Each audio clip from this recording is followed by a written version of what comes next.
আমি খুব রেগে গেছি।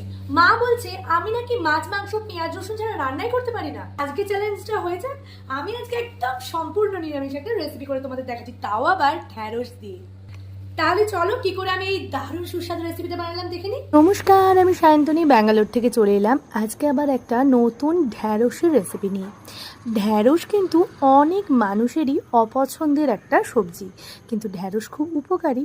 তো এই অপছন্দের ঢ্যাঁড়সকে কিভাবে পছন্দের তালিকায় আনা যায়, সেই জন্যই আজকে আমার এই রেসিপি।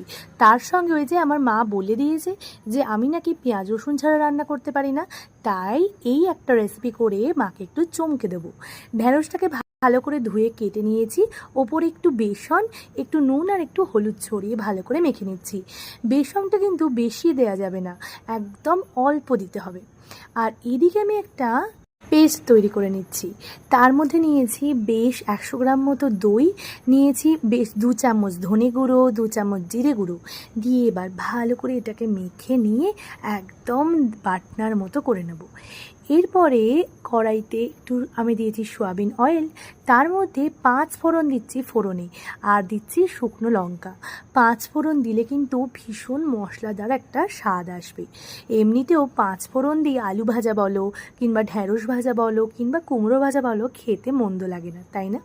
চলো, আমার ঢ্যাঁড়সগুলো যখন দেখলাম যে বেশ নরম হয়ে গেছে, তখন এবার ওপর থেকে ওই যে বেসনের যে কোটিংটা ছিল তার যে গুঁড়োটা, সেটা আরেকবার ছড়িয়ে দিলাম, যেটুকুনি আর কি অবশিষ্ট ছিল। এতে কি হয়, খেতে বেশ সুন্দর লাগে।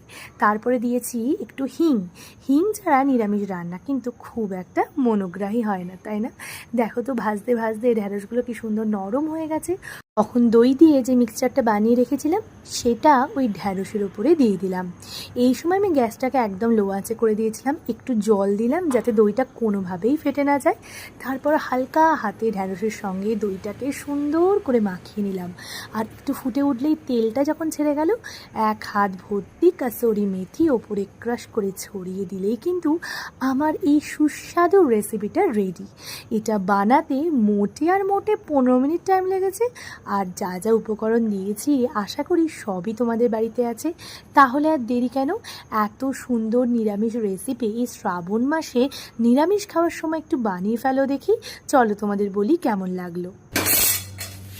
ফাইনালি রান্না বান্না কমপ্লিট, আর এই রান্নাটা করতে মাত্র ওই 15 মিনিট টাইম লেগেছে।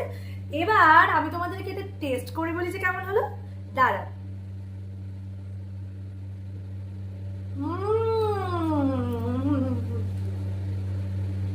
এক্সপ্রেশনটা তোমাদের এরকম হবে, একবার তো বানিয়ে দেখো। আমার রেসিপি ভালো লাগলে লাইক কমেন্ট করো, আমাকে